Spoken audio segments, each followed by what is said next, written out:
The year was 1974. Somewhere in the vast, dark expanse of the Pacific Ocean, Navy sonar arrays detected something that should have been impossible.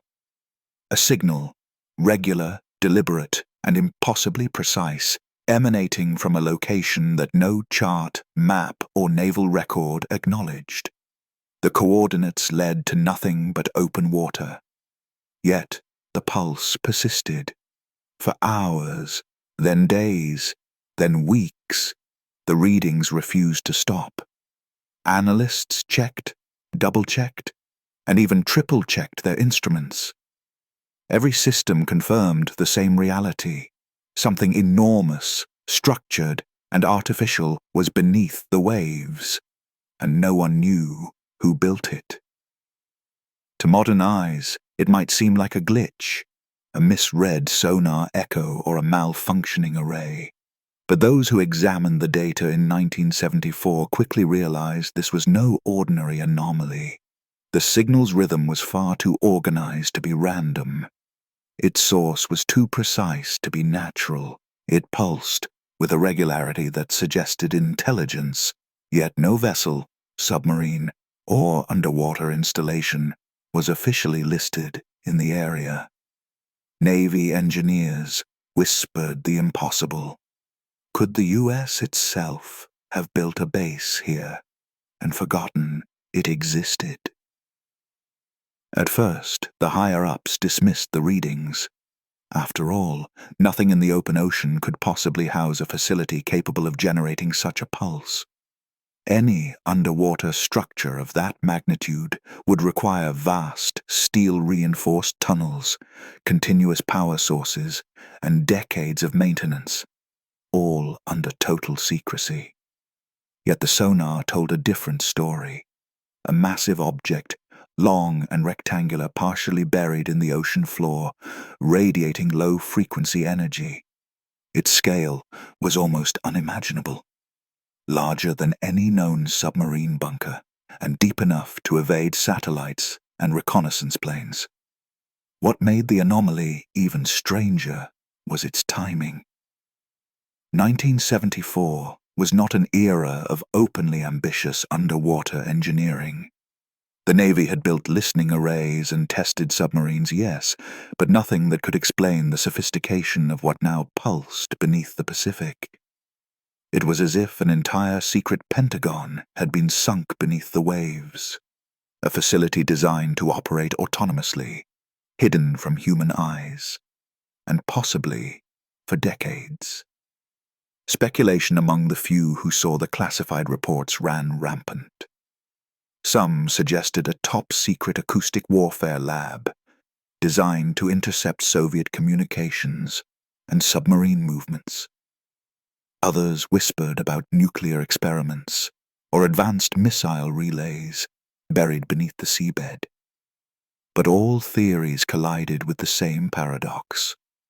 How could such a facility exist without leaving a single trace in official logs, construction records, or intelligence reports?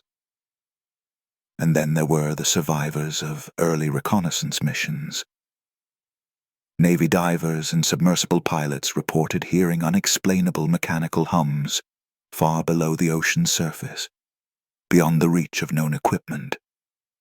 Instruments occasionally registered thermal anomalies, tiny heat pockets that should have been impossible at such depths. Every observation confirmed the same unsettling truth. This was no ordinary underwater installation. By the time the Navy quietly began internal investigations, the anomaly had already gained a reputation among the small circle of analysts who had seen it. In whispered memos, they referred to it only as the Lost Pentagon. A facility so secret, so massive, and so impossible that it defied everything the military knew about engineering, oceanography, and operational security. But the most troubling question remained unanswered. If the U.S. built such a base, who authorized it? And why was it never mentioned again in the records? And if it wasn't built by them, who or what was generating these signals? One thing was certain. The ocean had begun to whisper secrets the Pentagon wasn't ready to acknowledge. Was this underwater facility a forgotten relic of Cold War ambition? Or a deliberate experiment designed to remain hidden for decades? By the mid-1970s, whispers of the Lost Pentagon had reached only a handful of naval intelligence officers, scientists, and engineers. The sonar readings from 1974 were just the beginning. Subsequent missions, undertaken under strict secrecy, revealed an underwater structure that defied all known construction norms. It wasn't simply a bunker or a storage facility. It was a massive, self-contained installation buried under hundreds of meters of ocean, with multiple interconnected chambers, reinforced tunnels, and machinery that seemed to function without direct human oversight. The location itself was extraordinary. Situated near a remote Pacific atoll, far from major naval routes, the site was inaccessible to casual observation or satellite imaging. Its placement suggested strategic foresight. If an enemy sought to detect or attack it, the structure would be effectively invisible. And yet, despite its remote position, the signal had been picked up repeatedly, as if the facility was deliberately sending messages into the depths. What truly astonished the engineers was the scale of the construction. Sonar and submersible scans indicated reinforced steel walls, thick enough to withstand enormous pressure. Massive support beams arranged in geometric patterns, and chambers that seemed larger than any known naval hangar or dry dock. The facility extended for hundreds of meters along the ocean floor, with side tunnels branching off in ways that suggested both operational versatility and advanced engineering beyond what was publicly known at the time. In addition to its size, the structure displayed signs of self-sufficiency. Thermal readings indicated active energy sources, possibly nuclear or experimental power systems, maintaining the facility decades after construction. Early reconnaissance teams also recorded low-frequency vibrations and faint mechanical noises that could not be explained by natural currents or marine activity. Every measurement hinted at one conclusion. This base was designed to operate independently, hidden in plain sight beneath the waves. The question of purpose was harder to answer. Some analysts speculated that the installation was a combination of listening post and research laboratory, meant to monitor Soviet submarine activity and undersea communications. Others suggested it was a testing ground for new naval technology, including deep water propulsion systems, automated defenses, or even early missile relay networks. A few reports hinted at experimental programs that blurred the line between conventional military operations and intelligence work so secret that even most Pentagon departments were unaware of them. Efforts to deploy divers and submersibles faced immediate challenges. The extreme depth, combined with unexpected water currents and structural anomalies, made exploration difficult and dangerous.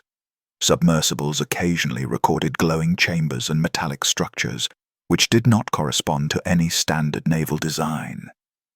Engineers were forced to reconsider what they thought possible underwater. A self-maintaining, semi-automated facility of this scale had no precedent in public records. Documents declassified decades later reveal the intense secrecy surrounding the project. Many files were deliberately mislabeled or encrypted, making it nearly impossible to determine the chain of command responsible for construction. In some cases, internal Navy memos referred to the base only as Project Ocean Sentinel, though no comprehensive documentation of its objectives was ever released. Even within classified circles, knowledge of the facility was tightly compartmentalized. For decades, speculation remained just that, until a rare, unclassified sonar map, accidentally released in the late 1990s, confirmed that the installation was far larger and more sophisticated than anyone had imagined. Analysts could finally see the scale. Dozens of interconnected chambers, deep corridors, and sections that suggested long-term habitation or operational use. It wasn't a relic or abandoned prototype. The facility had been constructed to endure, to hide, and possibly to operate for years without human intervention. The deeper the Navy and intelligence community looked, the more the underwater base challenged conventional understanding of Cold War engineering. If it was built by the United States, it represented an unprecedented fusion of strategic foresight, technological ambition, and absolute secrecy. If it was not, then the implications were far more disturbing. A massive, unknown underwater facility capable of independent operation existed in the Pacific, and no one could explain its origin or purpose. The facility remained an enigma for decades. Every attempt to map it, survey it, or understand its function raised more questions than answers. Who had authorized such an undertaking? How had it been financed, staffed, and maintained without leaving a trace? And most importantly, what was it listening to? And why had the signal persisted for so many years without interruption? As modern sonar and submersible technology began to revisit the site, one thing became increasingly clear. The Lost Pentagon beneath the Pacific was not just a Cold War curiosity. It was a silent witness to decisions, experiments, and ambitions that history may never fully reveal. Could this underwater base hold secrets that redefine what we know about the Cold War? Or was it part of a project so secret even history has erased it? By the late 1970s, classified reports hinted at something extraordinary. The underwater facility was not a simple listening post or research station. Internal documents, declassified much later, suggested it was a multifunctional installation, combining intelligence gathering, weapons testing, and technological experimentation in a single, autonomous complex. Analysts examining the evidence realized that if these reports were accurate, the facility represented a level of sophistication far beyond any known Cold War project. The design itself provided clues to its purpose. Tunnels branching off the main chamber appeared engineered for multiple operations simultaneously. One corridor could have housed communications equipment capable of intercepting Soviet submarine signals. Another contained machinery that suggested automated maintenance or experimental propulsion systems. Even the layout of the chambers indicated a degree of strategic foresight. Each section seemed optimized for secrecy, efficiency, and operational longevity without requiring constant human presence. Experts who analyzed sonar and submersible footage noted unusual architectural patterns. Walls reinforced with triple-layer steel, geometric shock absorption structures, and insulated chambers implied that the base was built to withstand extreme pressures, and potentially even attacks. Thermal readings indicated ongoing power generation, possibly from compact nuclear sources or advanced battery systems unknown at the time. For engineers of the 1970s, the technology suggested a base that could operate for decades with minimal maintenance, a concept almost unheard of in conventional naval engineering. The facility's remote location in the Pacific further reinforced the theory of a secret, multi-purpose function. Analysts speculated it could serve as a forward operating command post, enabling U.S. forces to monitor international waters undetected.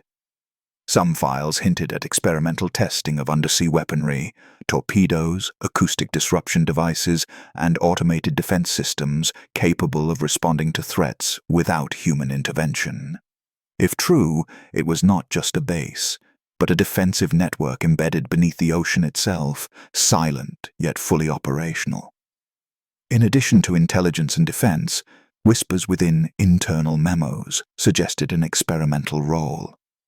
Certain chambers appeared equipped for research into oceanic acoustics, sonar manipulation, and early stealth technology, possibly aimed at controlling how submarines and surface vessels could be detected or masked from enemy sensors. A handful of engineers claimed to have seen strange machinery, pulsing lights, and automated robotic arms during submersible missions. If these accounts were accurate, it meant the facility was a hybrid of a laboratory and operational hub, blending science with military strategy in ways that even today remain difficult to verify. What made the installation even more remarkable was its autonomy. Reports described self-maintaining systems, automated pumps, environmental controls, and even rudimentary robotics capable of performing repairs or monitoring critical systems. For decades it seemed to function independently, untouched by humans, yet continuing to transmit signals to the surface. Analysts speculated that this level of automation might have been a deliberate experiment in long-term underwater operations, essentially a prototype for self-sustaining military installations. The scale and secrecy of the facility raised another pressing question. How could it have been constructed without detection? The sheer volume of materials, personnel, and equipment required should have left an enormous footprint. Yet no records, contracts, or logistical trails exist to explain how such a project could have been executed. Some historians believe the project may have been split across multiple naval yards, disguised as routine infrastructure work, or even subcontracted to hidden civilian operations. Others suggest it might have been part of an unacknowledged black budget program, one so secret that even top-ranking officials were kept unaware of its full scope. As reconnaissance missions continued, the evidence painted a troubling picture. If this was indeed a U.S. facility, it was the most ambitious, secret, and technologically advanced installation ever attempted underwater. If it wasn't, then the implications were far more unsettling. A massive unknown structure capable of sophisticated operations existed in international waters, completely hidden from global intelligence. This realization reframed everything analysts thought they knew about Cold War strategy. The facility wasn't simply a listening post or research station. It was potentially a self-sufficient, multi-purpose stronghold, capable of influencing naval operations, monitoring enemy activity, and experimenting with technology in ways that history has largely ignored. Even today, questions remain unanswered. What specific experiments were conducted within its chambers? Were nuclear or other advanced energy sources ever activated? And most perplexing of all, if it was built in secrecy, how many people truly knew of its existence, and who authorized it? The Lost Pentagon of the Pacific was no ordinary installation. It challenged everything known about engineering, secrecy, and military strategy, but even as evidence mounted, the facility itself remained a silent enigma, hiding deeper mysteries that had yet to be uncovered. By the early 1980s, the underwater facility in the Pacific had evolved from a secret sonar anomaly into one of the most enigmatic military mysteries of the Cold War. Reconnaissance teams deploying advanced submersibles reported phenomena that challenged conventional understanding of engineering and physics. Instruments detected energy emissions, low-frequency vibrations, and glowing chambers deep beneath the ocean floor, none of which corresponded to any known systems or materials of the time. Divers described corridors that seemed to stretch endlessly, branching into sealed rooms that housed machinery older than the missions themselves. Some chambers emitted a faint light, pulsing rhythmically, almost as if the base were alive. Thermographic readings showed localized heat pockets, suggesting energy production was ongoing despite decades of supposed abandonment. In essence, the facility functioned autonomously, and it had been doing so for years. What made the structure even more mysterious was the occasional detection of movement inside sealed areas. Sonar readings indicated mechanical systems operating without direct human oversight. Massive doors opening and closing, robotic arms adjusting equipment, and conveyor-like mechanisms that seemed to transport objects from one chamber to another. For analysts, this defied the basic laws of Cold War engineering. Nothing publicly acknowledged at the time could operate continuously underwater without constant human intervention. Yet the evidence suggested otherwise. Internal memos from the Navy and intelligence officers hinted at a possible explanation. The base might have been designed to self-maintain through experimental automation. Researchers speculated about early robotics, autonomous maintenance systems, and even pre-programmed response protocols capable of managing structural integrity and energy production. If true, this meant the facility was not just a static installation. It was a living experiment in underwater autonomy capable of functioning independently for decades. Adding to the intrigue were reports of unexplained acoustic phenomena, low hums and resonant vibrations recorded intermittently by submersibles could not be traced to machinery, marine life, or geological activity. Some technicians theorized these were byproducts of experimental acoustic systems designed to detect, jam, or mislead submarines. Others whispered darker possibilities. Could the facility have been monitoring far more than military activity, tapping into signals or phenomena that the world was never meant to observe? Occasionally, divers witnessed structural anomalies that did not make sense.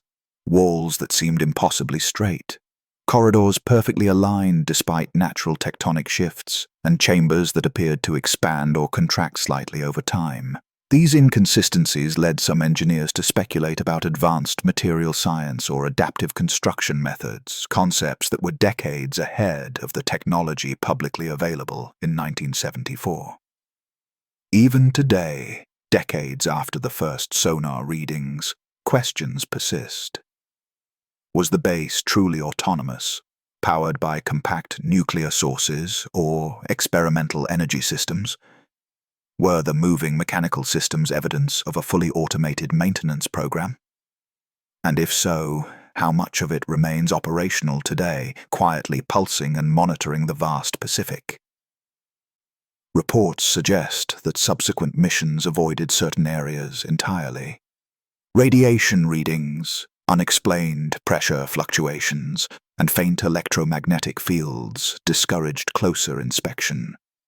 Those who documented the base often described a disquieting sense of intelligence, a facility that seemed to anticipate human intrusion, guiding exploration along predetermined paths while keeping its most guarded chambers untouched. The more evidence accumulated, the clearer it became that the underwater installation was unlike anything else in Cold War history. It was part research lab, part command post, part automated stronghold. And yet its purpose remained shrouded in secrecy. Some analysts theorized it could have been an experimental hub for advanced naval warfare, acoustic intelligence, or even autonomous undersea defense systems. Others believed its true role might never be fully known, concealed deliberately by layers of misdirection, classified programs, and deliberate erasure from records. And yet, the most unsettling discovery of all was the base's longevity. Systems that should have decayed decades ago were still operating.